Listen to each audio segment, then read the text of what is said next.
Now, Mr. President, yesterday the Prime Minister of Israel shared with the Congress and the American people his perspective regarding Israel's national security interests and the threat the radical regime in Tehran poses to stability in the greater Middle East. The Prime Minister explained later in the day in a meeting here in the Senate why any agreement that leaves Iran with a threshold nuclear weapons capability is harmful not only to the strategic interests of Israel, but to the United States and to our allies. Unfortunately, President Obama appears to be pursuing an agreement that is designed to leave the Iranians with a threshold nuclear capability under which they can retain thousands of centrifuges, continue to master the nuclear fuel cycle, advance ballistic missile research and testing, and keep secret any possible military dimensions of nuclear development that has already occurred. Iran has a record of covertly pursuing aspects of nuclear weapons, of a nuclear weapons program. The administration has pursued the P5+1 negotiation not as a part of an overall strategy to end Iran's nuclear program and to defeat its efforts to dominate the region, but as a standalone matter of litigation where a settlement must be reached. This negotiation shouldn't be about getting the best deal the Iranians will agree to. It should be about the strategic objective of ending Iran's nuclear weapons program.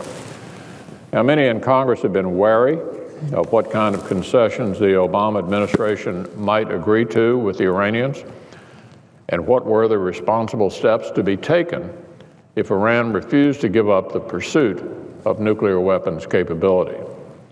Yesterday, I began the process to move to legislation that would meet the demands of both sides of the aisle, to give Congress the ability to review and vote on any deal the President agrees to with Iran. From a legislative perspective, given that this bipartisan bill was introduced last week and the Foreign Relations Committee has ample time to mark up this bill and send a substitute to the floor, I was surprised that some senators made statements objecting to their own legislation. It was surprising to see some members of the other side of the aisle threaten to filibuster their own bill, a bill that they rushed to introduce before the President's negotiations were complete.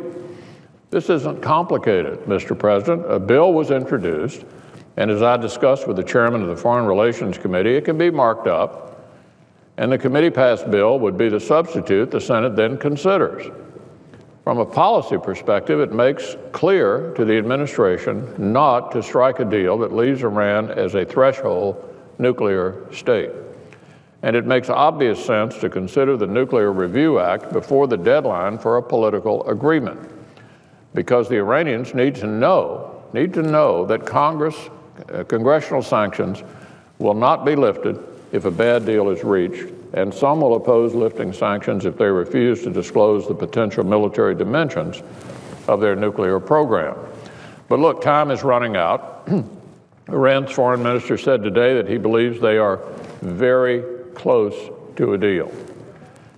There is nothing partisan about the Senate acting to serve its constitutional role in oversight and in pursuing policies that uphold the national security interest. It was the Obama administration that decided to negotiate an agreement with Iran that would not be submitted to the Senate as a treaty. The White House went out of its way to bypass the elected representatives of the people in this negotiation with Iran. It is the Obama administration that is negotiating a deal with the Iranians that will leave them with a nuclear infrastructure. And it is the Corker-Graham-Menendez-Kane bill that will ensure that Congress will review any deal the President strikes with Iran. So let's be clear. The actions we've taken would allow the sponsors of this sensible bipartisan legislation to begin the debate next week. And it will allow for the Foreign Relations Committee to follow the regular order and debate and vote on the bill. And if the committee reports the bill, the committee bill will become the text that the full Senate debates. That, Mr. President, is called the regular order. It is my sincere hope that the sponsors of this bill, who will have the opportunity to review and defend their bill in committee, will not filibuster and prevent the full Senate from also acting on their important legislation. The senators who introduced the bill, should certainly vote to debate the measure.